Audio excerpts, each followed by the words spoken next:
Is that a gang sign? Have you, Oh, like you don't know what it is. You don't know what that is. I have no idea. You don't know. Jimmy Fallon doesn't know. David Letterman doesn't know. We don't know. All the comics and show business don't know what this is. Right?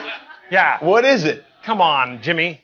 Seriously, the time is up. People are hip to this kind of stuff. I'm here tonight to blow the lid off it, to be the whistleblower. I'm sick and tired of the secrets and the lies.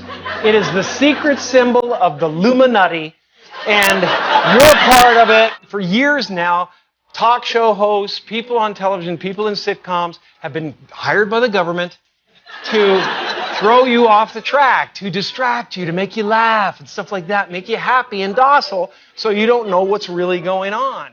You know?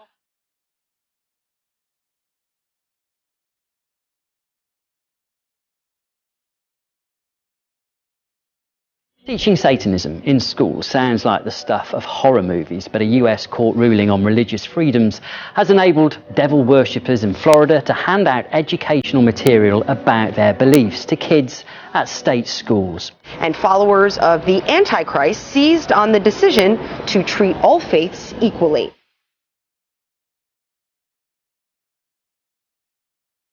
It's the symbol of the all-mocking tongue.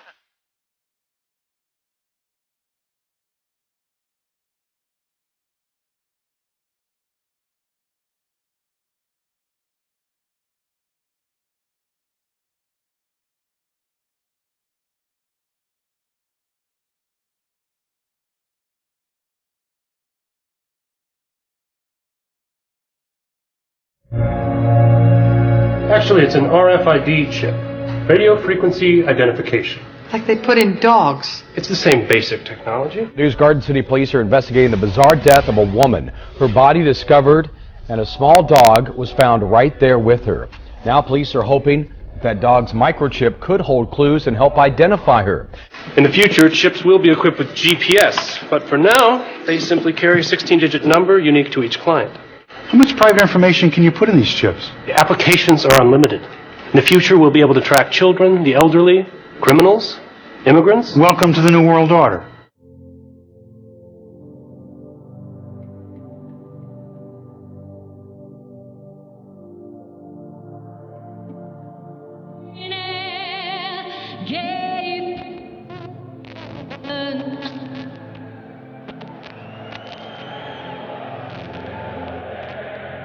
Did you see what just happened there in Canada? The mic died during the American national anthem before Tuesday night's game between Toronto Maple Leafs and Nashville's Predators. The Toronto fans stepped in and finished Our Star-Spangled Banner.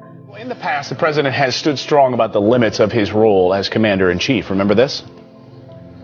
The problem is that, I'm the president of the United States. I'm not the emperor of the United States.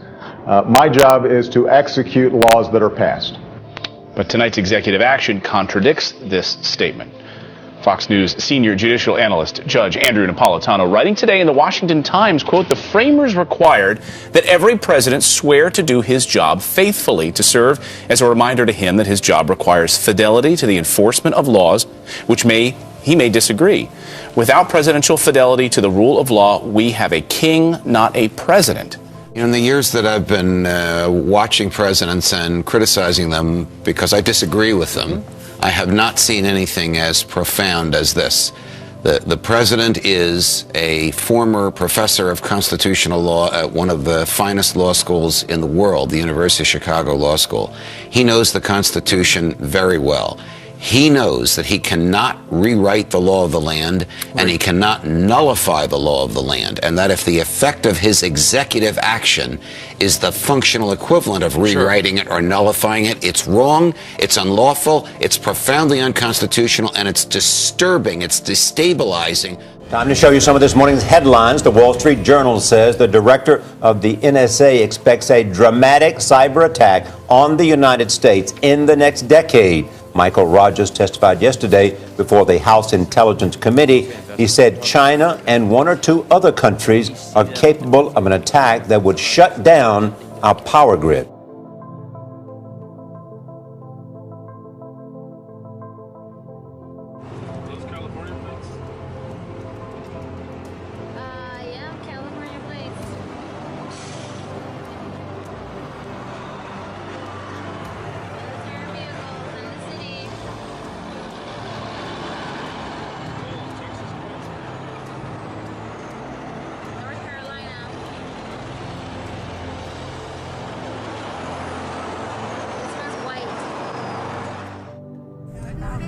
Yeah, they got the military over here.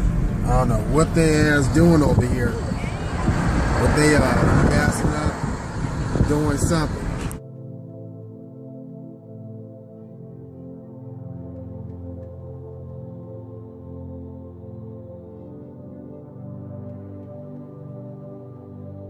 Heavy armor in Ohio's heartland. NBC4 investigates military-grade weapons inside local police departments. The arsenals include handguns, assault rifles, bayonets, and this, an MRAP.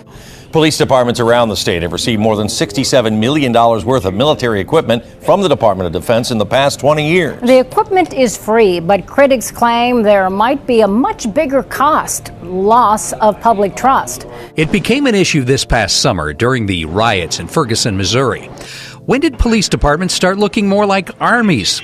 And why? News breaking overnight, a shooting on the campus of Florida State. 3 students wounded. The shooter was killed in a showdown with police. There has been a shooting in the library.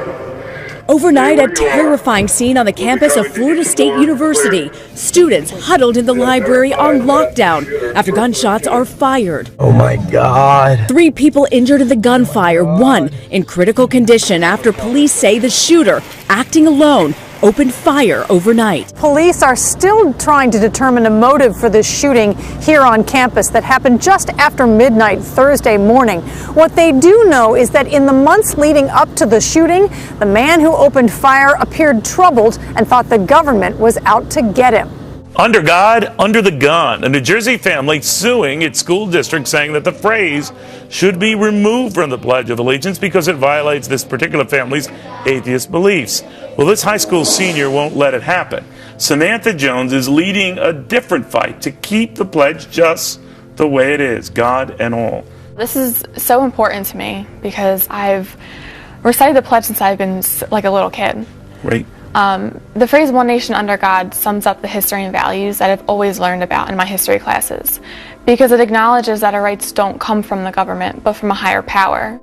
Well, Sharon Micah, these parents tell me that they have no trouble with their son learning the history about any religion. It's when the school starts teaching him the faith. Some Manhattan Beach Middle School parents feel the school has crossed the line. They say they recently discovered their son's homework assignments on Islam were more about actually learning the faith than the history.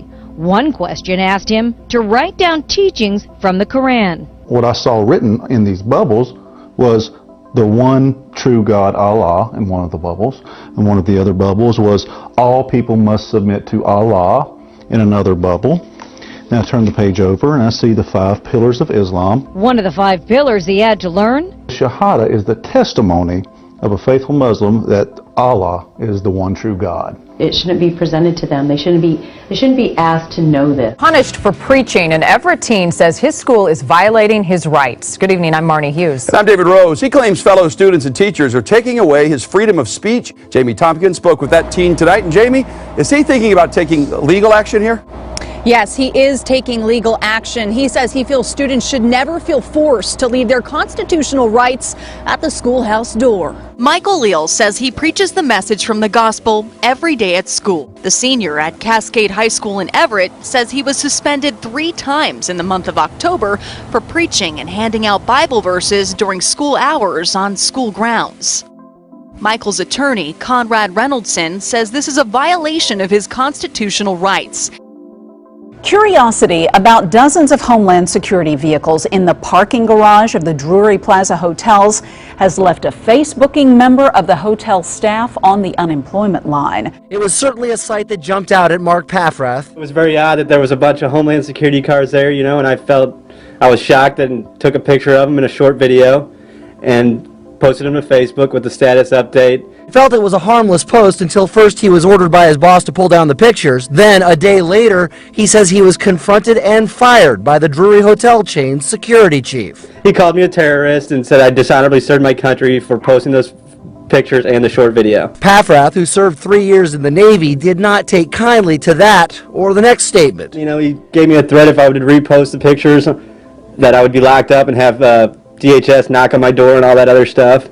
International. Now, for the second time in 3 days, US police have fatally shot an innocent black civilian, this time a 12-year-old boy who was shot in the stomach by a policeman at a playground in Ohio. The youngster later died in hospital. Officers thought he was carrying a lethal firearm, which turned out to be an air gun. This particular type of weapon is powered by compressed gas and fires small ball-like aluminium or plastic pellets. The boy allegedly refused to put his hands in the air and instead reached into his waistband, which is when one officer pulled the trigger twice.